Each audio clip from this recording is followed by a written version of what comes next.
Hey IELTS community, welcome back to the channel. Guys, I'm back with another video for IELTS exam prediction and guide for first two dates which are 7 and 14 September IELTS exam.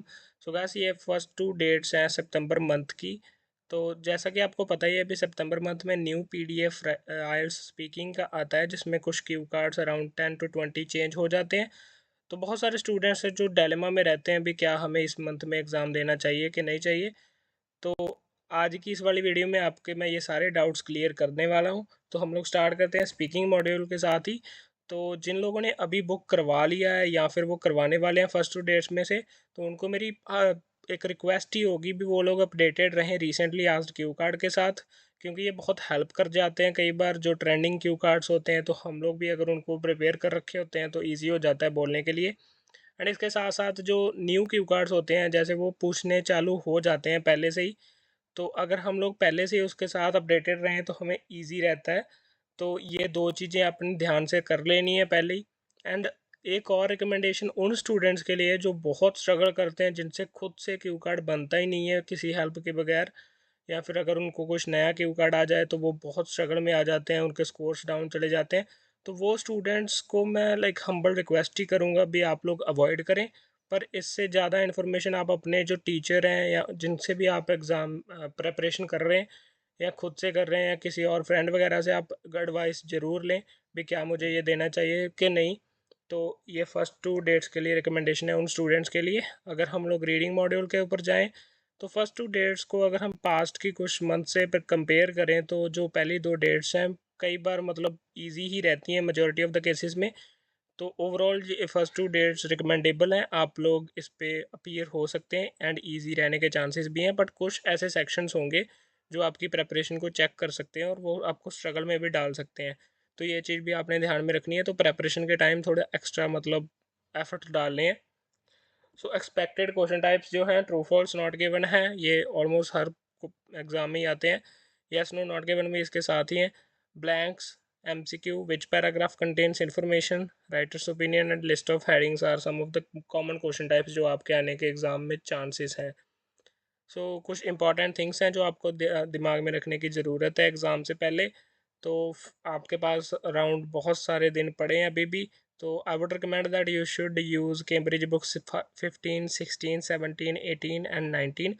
तो in book से आपको preparation करनी चालू कर देनी चाहिए, क्योंकि जो पैटर्न होता है एग्ज़ाम का वो कैम्ब्रिज रिलेटेड ही होता है। इसके अलावा आपको मेथड्स जो डिफरेंट क्वेश्चन टाइप्स को सॉल्व करने के होते हैं वो सीख लेने चाहिए। इसके रिलेटेड हम लोग वीडियोस अपने चैनल के ऊपर अपलोड करते रहते हैं, तो आप उसको रेफ़र कर सकते हैं। आपको understanding of the paragraph and the question पे सबसे ज़्यादा काम करने की ज़रूरत होती है, क्योंकि अगर हम लोगों को पैराग्राफ या क्वेश्चन में समझ ही नहीं लग रहा है what are the demand of the question and where the location could be, तो हम लोग आंसर कभी भी अच्छे से नहीं ढूंढ पाएंगे। तो ये आपके लिए प्रायोरिटी होनी चाहिए। आपको मास्टर करनी चाहिए skill of scanning and skimming.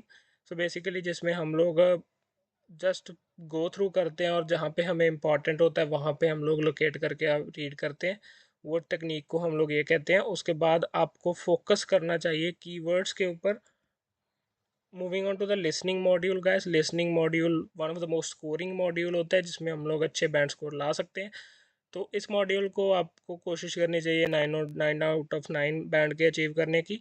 तो आपको डिफरेंट क्वेश्चन टाइप्स को सॉल्व करने के मेथड्स होते हैं जो उनको सीख लेना चाहिए। और एक्सपेक्टेड क्वेश्चन टाइप्स जो हैं ब्लैंक्स हैं, MCQ हैं, कॉल्ड मैथ सेंटेंस हैं, मैप हैं, ये कुछ को कॉमन क्वेश्चन टाइप्स हैं। और इम्पॉर्टेंट थिंग्स जो आपको दिमाग में रखनी चाहिए वो है भी आपको, वैसे तो हमारे चैनल के ऊपर भी लिसनिंग जो प्रैक्टिस के लिए मिल जाएगी, पर अगर आप लोगों को कैम्ब्रिज की लिसनिंग्स प्रैक्टिस करनी है तो मेरे तरफ से जो बुक रिकमेंडेशन होगी 16, 17, 18 एंड 19 होगी। उसके अलावा आपको अपना फोकस इम्प्रूव करने की ज़रूरत है, क्योंकि अगर आपका फोकस कहीं पे भी लिसनिंग में टूटता है तो आपका स्कोर डाउन जाने के चांसेस बढ़ जाते हैं। उसके बाद आपको इम्प्रूव करनी चाहिए understanding of different accents, because कई बार ब्रिटिश एक्सेंट होता है, अमेरिकन एक्सेंट होता है, तो हमें कई बार उनकी जो वे ऑफ प्रोनाउंसिएशन है ना वो समझ नहीं लगती। तो आपको इस चीज़ के ऊपर भी काम साथ के साथ करते रहना चाहिए। एंड इसके अलावा जो ब्लैंक्स की अगर बात करें हम लोग लिसनिंग में, तो उसमें जो हाँ, जो ब्लैंक के पीछे या आगे लिखा है वो चीज़ें बहुत इंपॉर्टेंट हो जाती हैं कई बार, उसको ध्यान रखना है। एंड इसके साथ साथ जो मैप या फिर दूसरे क्वेश्चन टाइप है उसमें क्या करना चाहिए आपको, जो लिसनिंग की ऑडियो चल रही है उसके साथ साथ पढ़ते रहना चाहिए। अगर आपका कोई चीज़ छूट भी जाए ना तो आपको वहाँ पे रुक के वेस्ट नहीं करना चाहिए टाइम। इसके अलावा आप थोड़ा ध्यान से मतलब साथ के साथ ही उसके चलें। Learn strategies to counter different question types, ये मैं ऑलरेडी बोल चुका हूँ। उसके अलावा आपको प्रैक्टिस करनी चाहिए लिसनिंग की। अगर आप बहुत डिसेंट स्कोर कर पा रहे हैं लो स्पीड पे या नॉर्मल स्पीड पे, तो आपको उसकी स्पीड बढ़ा के 1.15x हो या फिर 1.25x कर देनी चाहिए, ताकि आपका जो चैलेंजिंग इन्वायरमेंट बन सके आपके अराउंड, जिससे आप अपने आप को इससे भी ज़्यादा बेटर इम्प्रूव कर सकें। तो अगर हम लोग उसके आगे चलें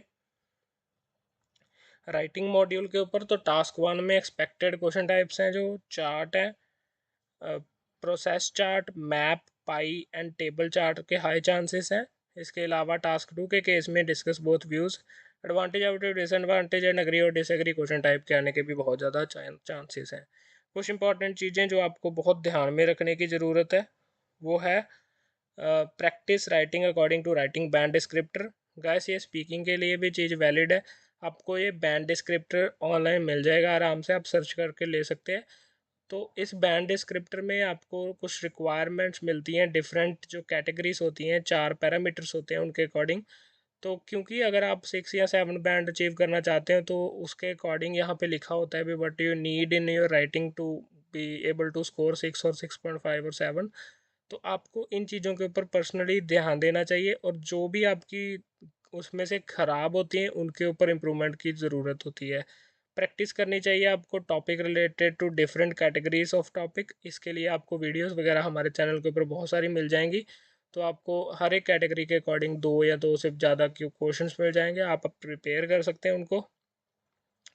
एंड आप खुद से चेक तो अच्छे से कर सकते हो वैसे तो, पर अगर आपके पास कोई फ्रेंड है या फिर आप कहीं से क्लासेस ले रहे हैं तो आप वहाँ से चेकिंग या एवेलुएशन करवा सकते हैं अपनी, क्योंकि दूसरे के पर्सपेक्टिव से हमें थोड़ा ज़्यादा आइडिया लग जाता है भी हम कहाँ पे लैग कर रहे हैं।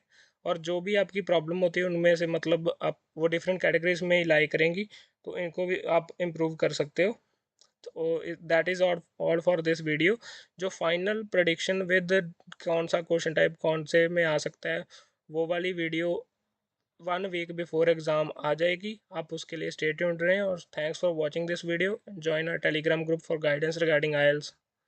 सो गाइस, अगर आपको कोई भी स्ट्रगल हो रही है आप टेलीग्राम पे या फिर इंस्टाग्राम पे हमें रीच आउट कर सकते हैं। Thanks for watching, hope you guys get your desire band scores, best of luck for your preparation.